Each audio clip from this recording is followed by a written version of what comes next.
Good? Okay, yeah, everything's good. Everything's good, everything's good. Okay.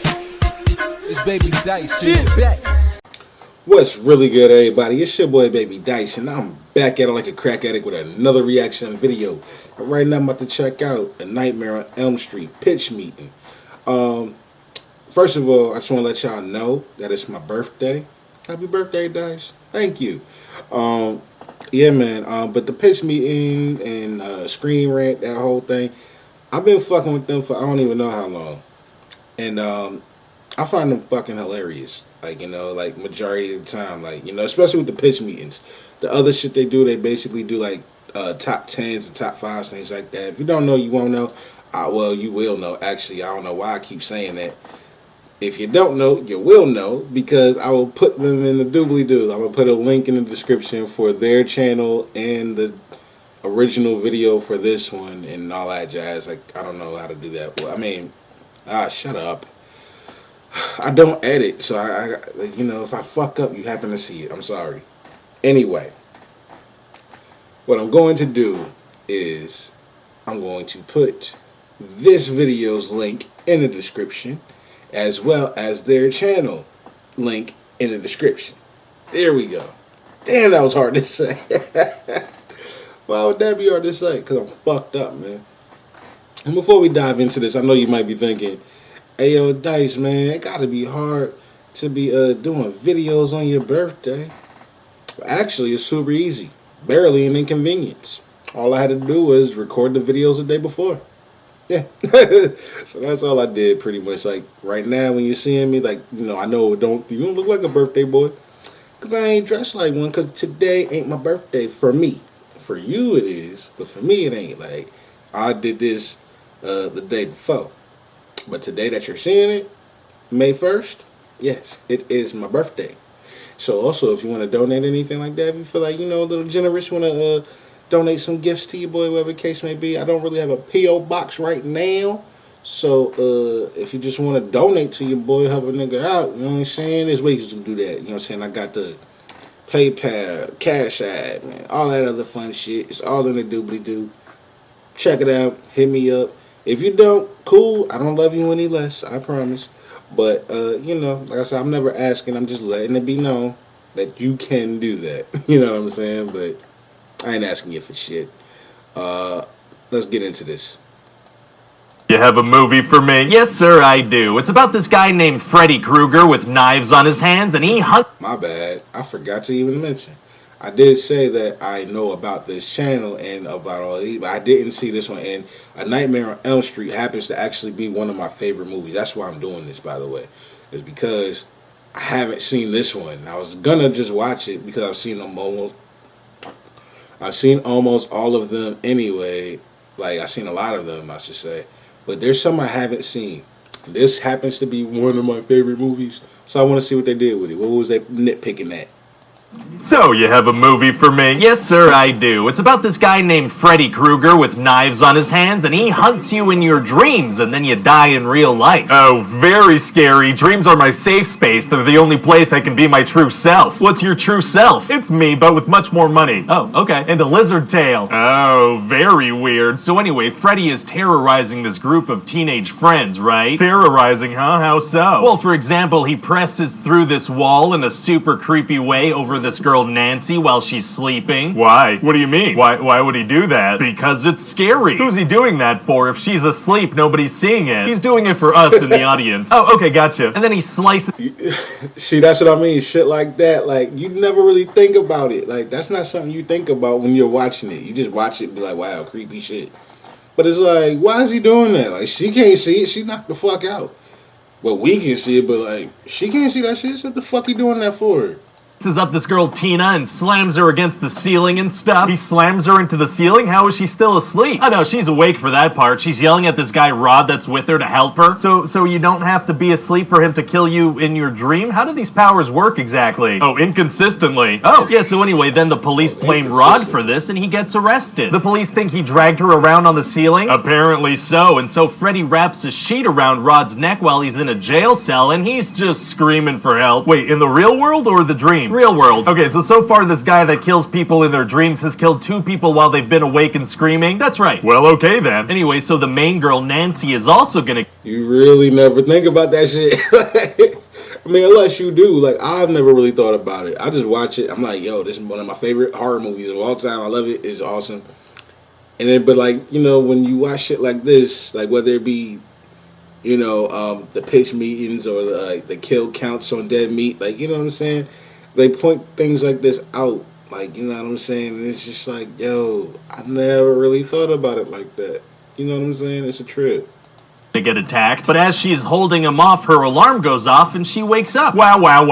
Yeah, and so she starts to figure out that something weird is going on with this dream guy. Right. So later in another dream, she manages to wake herself up by burning her arm in the dream. And then she realizes she's been burned in real life too. Okay, so pain wakes them up out of the dream? That's right. So wouldn't that mean that they'd wake up as soon as Freddy starts hurting them in a dream, and therefore Freddy can never actually kill them in a dream? And also we've shown that Freddy can hurt people outside the dream, so why doesn't he just do that to Nancy? Listen, sir, I'm gonna need you to get all the way off my back about Freddy Krueger's powers, okay? Oh, okay, let me get off of that thing. Thanks. It's just if I think something's gonna be cool, I'm gonna do it, you know? Rules be damned, but you're the one making the rules. Yeah.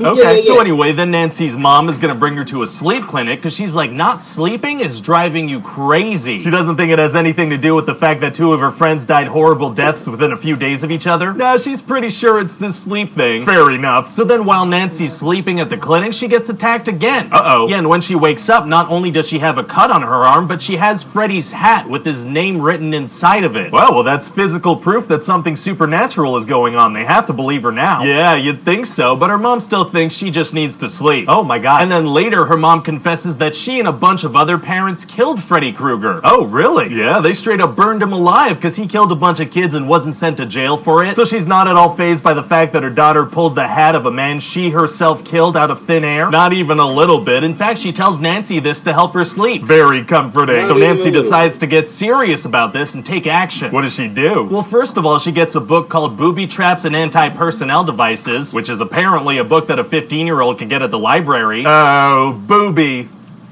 Traps are tight. That was an awfully long pause, sir. Yeah, I got distracted by my own sentence. Wow, okay. So anyway, she puts together a plan to take Freddy down. Man, it's gonna be tough for her to figure out that one if he controls the dream world and apparently the real world. Actually, it's gonna be super easy. Barely an inconvenience. Oh, really? Yeah, see, she realizes that just like the hat, if she holds on to him in a dream and wakes up, she'll pull him into the real world. But you said she was holding him earlier when she got woken up by the alarm clock. Right, but that was different. How so? Unclear. Well, okay then. So Nancy tells her boyfriend Glenn that he needs to stay awake, and so he falls asleep immediately because he doesn't really believe her. Has he not been dreaming about Freddy Krueger? Oh no, he has. Oh, okay. So yeah, he falls asleep and then he gets pulled into a hole in his bed, and that's when we reveal that he had 500 gallons of blood inside of him. Oh, that's not normal. No, it's not. He probably would have died even if Freddy had left him alone. That's way too much blood. Any doctor can tell you that. Yeah, so then the cops show up. Man, so what do the cops see when they look inside Glenn's hole? Well, I mean, he turned to soup, so they can't really look in there, and even if they could, that's super inappropriate. No, I mean the hole in the bed that he was pulled into. Oh, right.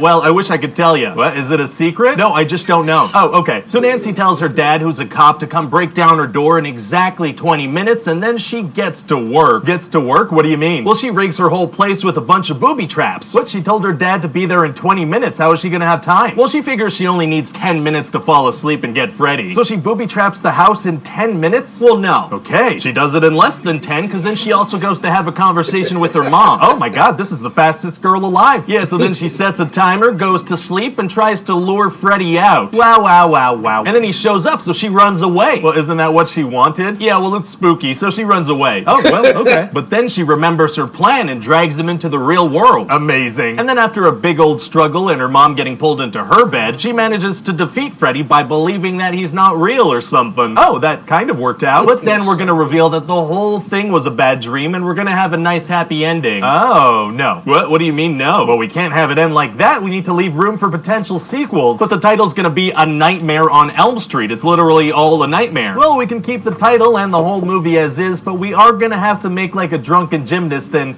you know, not stick the landing at all. I don't know, can't we just have it be happy and she drives off to school with her friends? Well, we can have them drive away if we reveal that Freddy controls the car, and then Nancy's mom gets pulled through a comically small window or something. I gotta be honest, sir, I don't like that at all. It doesn't make any sense. Oh, okay, well, I like it. You don't like it. I wonder what option we're gonna go with. I guess your option? Great, I'm glad we could agree on that. Okay, so anyway, what do you think? Well, I mean, full disclosure, we don't have any money. Oh. Yeah, so we're gonna have to go with some of these no-name actors, because we can't really afford to pay them much at all. That's fine, I'm sure they'll be happy just to be in a movie. I mean, in all likelihood, this is gonna be the only motion picture they're ever in. Probably. Then again, this Johnny Depp guy looks like he might have a promising career ahead of him. Well, then it'll be the only motion picture he's ever in where a guy has blades on his hands. I mean, well, yeah, that's safe to say. Johnny Depp. Yeah, man. Hey guys, it's Ryan. Oh yeah. Shout out to Screen Rant. Check them out. They're fucking awesome. They're what you call it? Pitch meetings are fucking hilarious. I probably wasn't reacting too much, or like, you know, because like they're all kind of the same. They're not the same. Like, you know, it depends on whether. How can I put it? If you've seen, like, you know, a few of their pitch meetings, then you kind of know what to expect. You feel what I'm saying? I just haven't seen this one in particular, but I like, you know, I pretty much knew what they were gonna do. It's like, it's certain catchphrases that they always do. Yeah, it's gonna be super easy, barely an inconvenience, or like that. Yeah. Like, you know what I'm saying? Like, that's kind of where like a lot of the humor comes from. But the reason I was watching it, and the reason I wanted to watch it, like, is because I wanted to see what they was gonna point out about it. Because, like I said, they were kind of a lot like, you know, if you watch Cinema Sins, you know how like they kind of tear apart the movie. Like, you know, they pretty much point out everything was wrong with it. Pitch meetings kind of do something similar, like, but just in a different way. But it's very, very similar. You know, so I'll be watching them. I'm like, what they gonna do with this one? Like, you know, I was saying with Nightmare on Elm Street. So I just wanted to see. But yeah, some of that stuff I did notice. Some of it, a lot of it, you know, I didn't really think about. It's like, yo, I never really paid attention to the fact that like, yeah, he's supposed to only attack you in your dreams. These niggas are awake. How the fuck is he doing this right now? I never really thought about that. You just kind of watch it and accept it. Like, okay, like, yeah, that's Freddy Krueger doing that. Like, yeah, but how? Never asked that. Anyway, that's it for this video. It's your boy, BDyce. I'm up out of here, man. Early.